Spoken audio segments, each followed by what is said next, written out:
Hello, hello, one and all, and welcome back to another episode of The Making of Sylvia. The thing that's been challenging me this last week and what I want to discuss here today is that of locations. We haven't done any location scouting yet. We're still finishing up the script.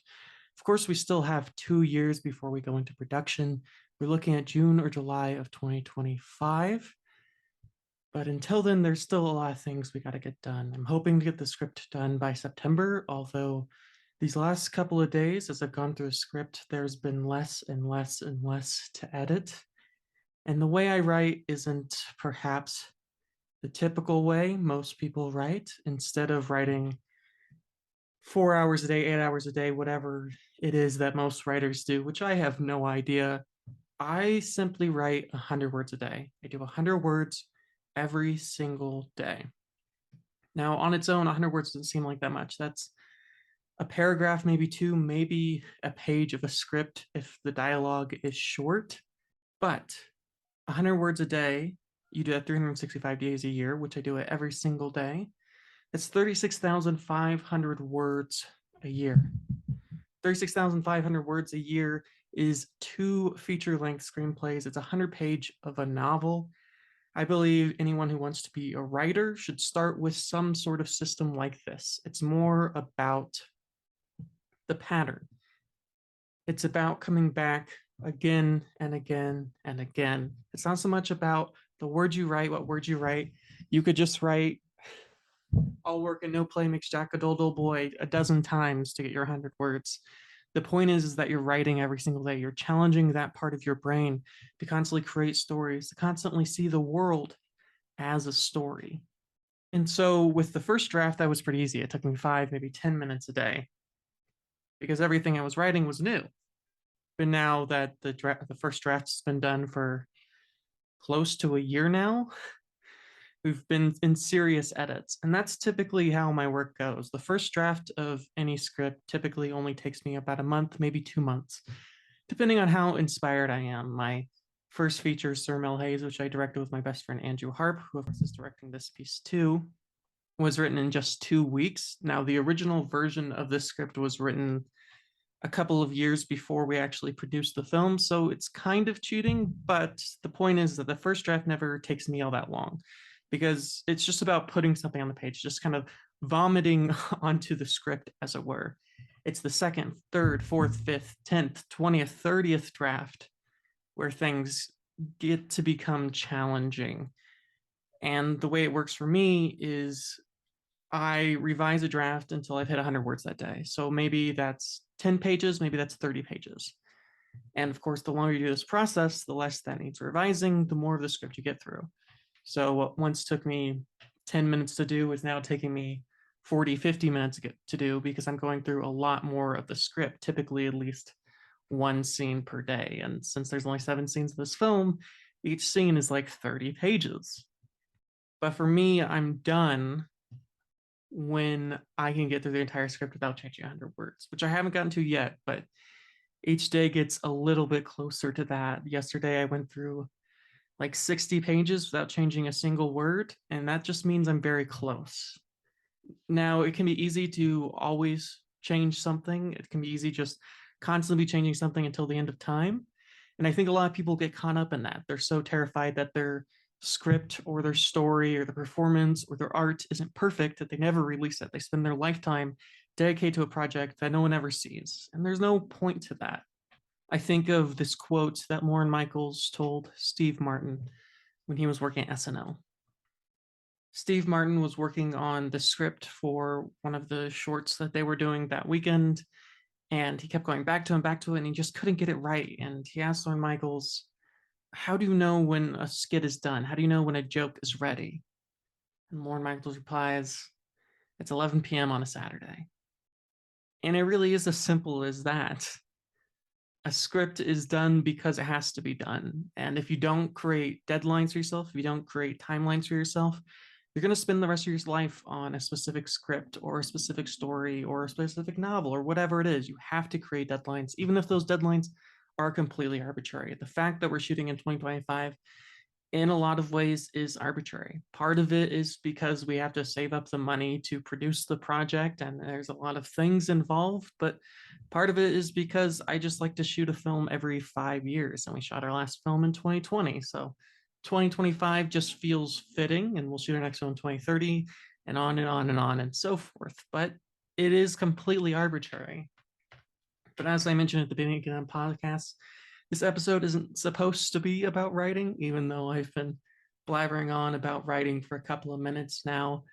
My real concern with this podcast and the thing that has been going through my mind for the past couple of weeks now is the fact that the story as it is now basically all takes place in one location. Technically, there's two locations, but only sort of. For those who are our Patreon members and have had a chance to read the script, you'll know that there is a beach scene, which takes place throughout the film, and then there's the kitchen where all of the actual dialogue takes place. Now, if this was a play, it would be perfect. Plays love to have one, maybe two locations because it's just a lot easier for everyone involved, and since everything happens on a stage anyways, it doesn't really matter. But this is not a play. I mean, I guess it could be a play at some point. I wouldn't be against producing it as a play, but I've never produced a play before. I don't really know how the world of play works. So probably won't be, at least anytime soon. And it's not very often that movies become plays, although of course there are some famous examples like Shrek, of course. But if this is not a play, which it's not, a film needs variety. And shooting in just one location is not very variable. There's only so much you can do in one location. I rewatched One Night in Miami recently, which of course is based off a play that all takes place in one hotel room. And the way they got around that is they did a lot of scenes that either weren't in the play or have been moved from the place of the play to different locations. Surprisingly enough, even though the film is 90 minutes long, you really only spend about 45 minutes, about half of the film, in the hotel room, which is still a long time to be in one location. But a couple of things that Regina King did to make it a little different, a little more exciting, is that the camera is constantly moving. They utilize a lot of different jibs, using a lot of different angles. They're putting microphones absolutely everywhere. And it's that sense of movement that allowed that to work. But with a piece like this and with a smaller budget we have, about $100,000, that might not be an option. And even if it is an option, I don't think this is what I want for the story. I believe that this story is best told on sticks, which is very challenging for me because anyone who has seen my last film, Sir Hayes, which you can see on Tubi, Amazon Prime. Also, it's free to all of our Patreon members, whether you pay $4.20 a month or you pay $24 a month. That film had a lot of movement in it, a lot of oneers, which my DP, who's our DP for this project too, Tyg Mitchell, drove them insane because they were very hard to do and it would take a lot of takes. I mean, we were averaging 13 to 20 takes for a shot because they were just very complex 5, 10, 15-minute shots. And I still want to have those long takes. I am a huge fan of long takes. I'm not a fan of the quick cuts unless there's a specific action in place. Cutting just when you're in a room is just boring to me. One of the reasons that I absolutely adore the films of the 30s, 40s, and 50s is what today would be considered a wonder was just how you shot films. And sometimes that could create for a very boring film when you're holding on a scene for a long period of time.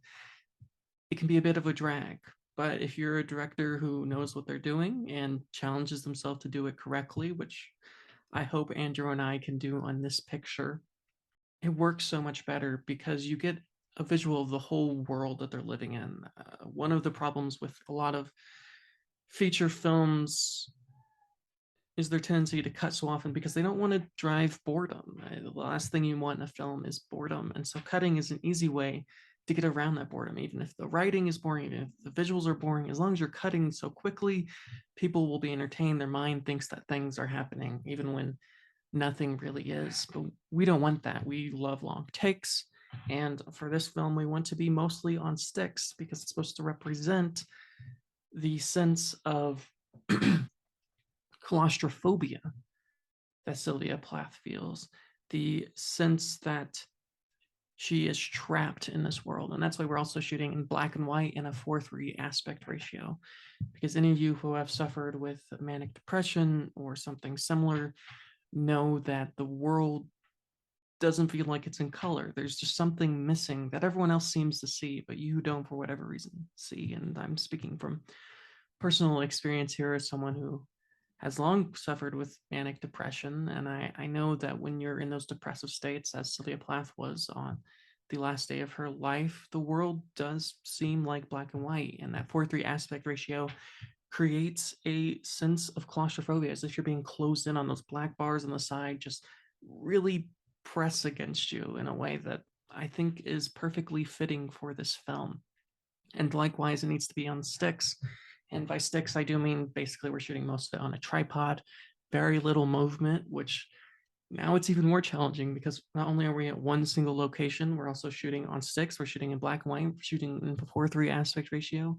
This film could very easily be an incredibly boring film that no one wants to watch. So, how do we make this film entertaining? How do we bring life into this film? And that's something I've been trying to figure out for these last couple of months. And I have a proposal, which I'm going to throw out to all of you. And maybe it's dumb, maybe it's not. I don't know. If you think it's dumb, please comment below on YouTube, Instagram, TikTok, the podcast, whatever. Please let me know your thoughts on this because it might just be a really dumb, stupid idea, but maybe it's not. Because of the type of film this is, and people who I've read the script know the type of film this is because of the different scenes in the film, there's no reason it has to take place in the kitchen. Now, there are some moments that do have to take place in the kitchen. For example, the first scene with Abby and the final scene with Other. Those two scenes just don't really work in any other way. But first of all, they don't have to be shot in the same kitchen, which I like the idea of having two different kitchens for the opening scene and the closing scene because it's just different enough that I kind of like, wait, I don't think that's right, but it's been an hour and a half, maybe 2 hours since you've seen the kitchen before. So your brain's just like, it doesn't hit right. Something's just not right about it. And that's something that's very important about this is there's going to be this constant ambiance of something just being a bit off. We're actually not doing any sync sound for this film, which beyond my belief that sync sound is not worth the time and effort. And I just much rather focus on what's on the set and not have to focus on sound because like our last picture, about 80% of what we shot for sync sound, we never ended up using at all. It was almost all ADR, and that's very common. Most films, over 70% of the film is ADR in post. And not only do I want to do it for that reason, but it also gives a lot more control for sound design. And at times, it can seem a little off putting as if something doesn't fit quite right. And we want that. And so having the kitchens too be two separate kitchens kind of turns everything off. But for those middle scenes, what if we didn't do a kitchen at all? What if we went to the Salt Flats, only a few hours away from where I live here in Reno, Nevada? What if we went to the Redwood Forest? What if we went to a desert? What if we went to canyons? What if we went to all of these crazy different locations throughout the United States? Because we're lucky enough that the United States has so many different wild locations. And basically, we just brought the essentials with us. So, a stove, maybe a fridge, and a couple other things. We basically set up a studio, as it were, but we're shooting outside in nature in these beautiful, weird scenes. Maybe that's a terrible idea. I don't know. But it's where I'm at with the story right now. I think there's some certain downsides to it. One, shooting outside, you are facing the elements, which is challenging. Lighting becomes less than optimal because you have so much less control when you're shooting outside than when you're shooting indoors, which is not my favorite thing in the world. But I just don't want to feel trapped in a single space. I don't want to bore people to death. I mean, I think this is a very powerful moment in a very important life. And I don't want people to be lulled to sleep because we're shooting it all in location. And maybe the answer here is we just shoot in 7 different kitchens. Maybe that's enough. I guess my only real concern about shooting outside, of course, we have to move everyone to these different places, which is expensive and time consuming and all that. But beyond all of that, my concern is lighting. I think lighting is one of the most important factors in a film. I think if you can make anything look good with proper lighting. I worked as a gaffer on a lot of different sets, and it's something that I care a lot about. And when you're outside, your gaffing options are very limited. But even if you're in a different kitchen for each scene, it's just you're so limited by visual options. And one of the things that I abhor is an over the shoulder, which is extremely common in film. There's very few films that don't have over the shoulders, and that dates back well into early film. But the reason I hate over the shoulders is first off, you're blocking part of the visual of the person who is talking, the face that you see. And secondly, you don't see the face of the other person at all. I think if you're going to show a face, show the whole face. Profiles I'm okay with because at least you're getting half of the face. I mean, half is still more than nothing, but shooting from behind someone's head, I never liked it. I never liked the way it looked. And if you watch any of my feature films, you'll notice, or my shorts or my documentaries, you'll notice that I have never used an over the shoulder shot, which is wild for someone who's a professional filmmaker. I just hate over the shoulders. I hate everything about them. I think at the core of cinema is the face. The thing that makes cinema different than any other form of storytelling is that you can see someone's face up close, which you can't see in a play. You certainly can't see in a novel or in a book or in a picture. That's what makes filmmaking so magical. But now that you've taken one of the main forms of visuals here, there's just so few options. And my worry is there just won't be enough. And I must admit, one of the things I'm sort of tempted to do is to shoot the entire scene in individual takes and then just figure it out in the edit. Like, just come up with all these interesting angles and shoot the entire scene from that. And then be like, okay, I want this here, that there, but that's not typically the way I work. I tend to basically have the whole film in my head before we ever go on the set. Alfred Hitchcock famously would draw every single scene to the very last shot. So by the time it went to the editing room, which of course during that time, although it was a little different by then, but certainly in the 30s and 40s, if you were a director, you did not go into the editing room. That was not an option you had. In fact, John Ford was famous to put his hand over the camera because he wouldn't want them to cut to a close up. He'd only want them to cut to something when he wanted to cut to something. So he'd only shoot what he absolutely needed. He would never shoot any masters or extra footage or safety footage because he knew that they would cut to that. And that's how I see my own filmmaking, which I don't see the point in shooting stuff that I'm not going to use. Of course, I tend to use a lot of takes, which is outside of the norm for some. I definitely shoot a lot more takes than a lot of the people I work with. And I know that isn't everyone's favorite thing in the world, and it can take a very long time to get something right. But what that allows me to do is when I sit in the editing room, when I'm ready to edit, it's basically just a puzzle. All of the pieces are already there. I already know what I want. And it's just as simple as putting those pieces together, making sure this was the best take, making sure this moment works best for this. But the edit for me is little more than putting IKEA furniture together. From pre-production, I already have the instructions.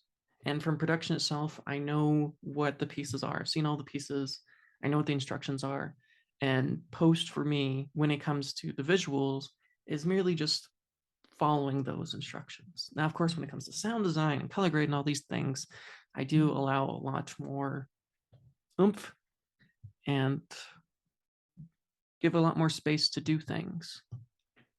But as far as it itself goes, I don't know. I mean, as you can probably tell, I'm struggling a bit here. I want to make this as visually interesting as possible because at the end of the day, film is 50% visual. It's 50% visual, 50% sound. I don't know.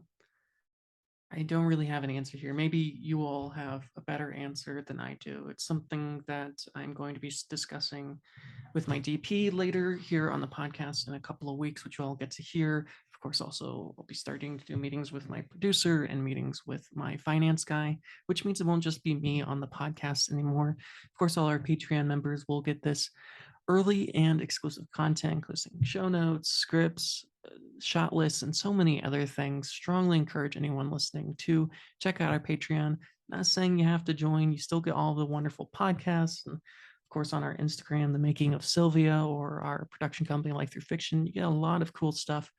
But there is some exclusive stuff for our Patreon members, which they seem to love. I think the coolest thing on our Patreon is the producer's credit, which is for our $24 members. It's only $24 a month. Really not all that expensive when you think about it. It's basically the price of one film. If you go see an IMAX movie, it's basically the price of an IMAX movie. But once you get your popcorn and soda, I mean, it's the cost of going to the movies, and you can have your name on the silver screen. You'll actually be in the credits of our next feature, Sylvia, which I think is pretty cool. I mean, I've never been in the credits of any feature film other than, of course, the ones I've made. And this one does have some serious distribution here. I mean, we're looking at going nationwide here, premiering in a lot of big art house cinemas and even maybe some Regals and AMCs and stuff. I think it's a pretty cool thing, but I know that's not everybody's cup of tea, and not everyone wants that recognition. But hey, I think it's something, and I guess that's something, I guess. But I'm going to keep thinking about this idea. The project has so long to go, and there are so many people to meet and talk to. And I'm very excited for all the different directions it goes. But please, for all of you listening out there, what do you all think? I may not agree with your opinions, I may not act on your opinions, but I certainly want your opinions, because I am a bit lost in this film. Something that has often challenged me when making feature films is you work on a project so long, you're inside it so long, but you can't get outside of the box. You can't get outside of the story itself. And while I may know the story better than anyone else, I've been biased by my own opinions. There's a certain amount of noise that I just can't get rid of. And to all you listeners out there, even if you've read the script by joining our Patreon, of course, as I keep going on again and again about, you all see it from a very different perspective than I do. And I would love that perspective. So please comment below on YouTube, on Instagram, on TikTok, whatever you're listening to, and we'll see you all soon.